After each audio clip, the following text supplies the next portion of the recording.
नमस्कार, स्वागत है आपका हापुड़ हलचल पर। मैं हूं आपके साथ आस्था त्यागी।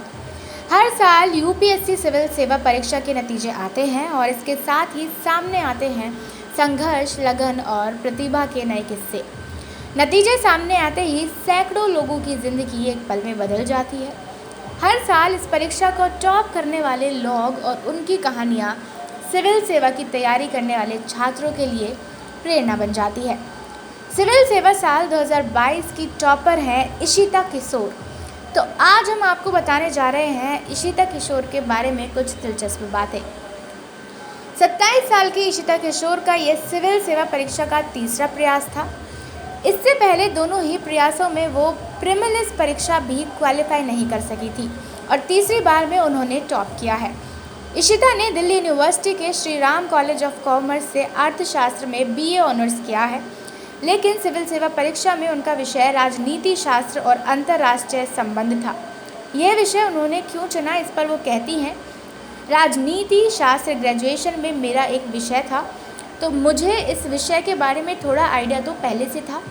मुझे लगा कि राजनीति शास्त्र एक ऐसा विषय है जिसमें मैं खुद को बेहतर तरीके से एक्सप्रेस कर सकती हूँ, तो मैंने बहुत सोच समझकर अपने मजबूत पक्ष का इस्तेमाल करने का फैसला लिया।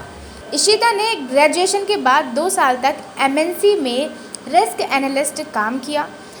इसके बाद उन्होंने नौकरी छोड़कर सिविल सेवा परीक्षा की तैयारी करने का फैसला लिया।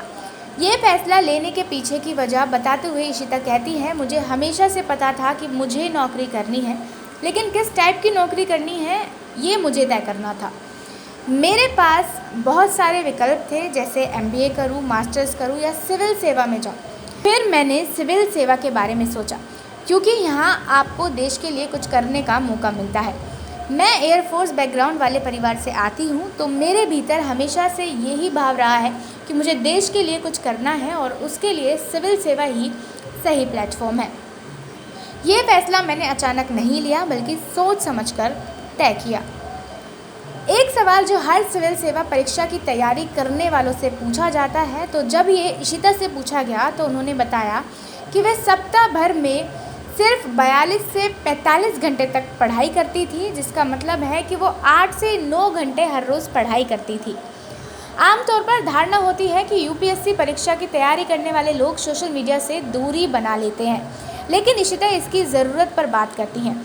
इशिता सोशल मीडिया अकाउंट चलाती हैं और तैयारी के दौरान भी वो चलाया करती थी। वे कहती हैं, मैं इसका इस्तेमाल अपने दोस्तों के साथ संपर्क में रहने के लिए करती हूँ। मैं इस सफ़र में अलग थलग नहीं पढ़ना चाहती थी और आज मेरे दोस्त मेरे साथ हैं और मेरे लिए बहुत खुश है। ज़िंदगी में बैलेंस होना बहुत ज़रूरी है।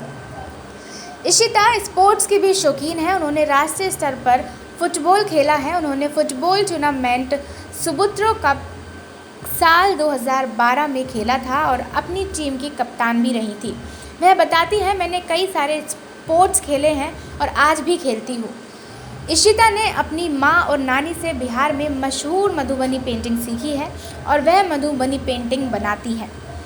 जिन छात्रों ने सालों की मेहनत करके सिविल सेवा परीक्षा में सफलता हासिल की है, उनके लिए मंगलवार का दिन खुशियाँ लेकर आया, लेकिन कई छात्र जो इंटरव्यू तक नहीं पहुँच पाए और इंटरव्यू में जाकर भी अपना सपना नहीं जी पा रहे हैं, इशिता ने उनको भी कहा है कि वो अपने लिए कुछ और ट्राई करें और मेहनत करना ना छोड़ें। ऐसी तमाम खबरों के लिए देखते रहिए हापुड़ हलचल।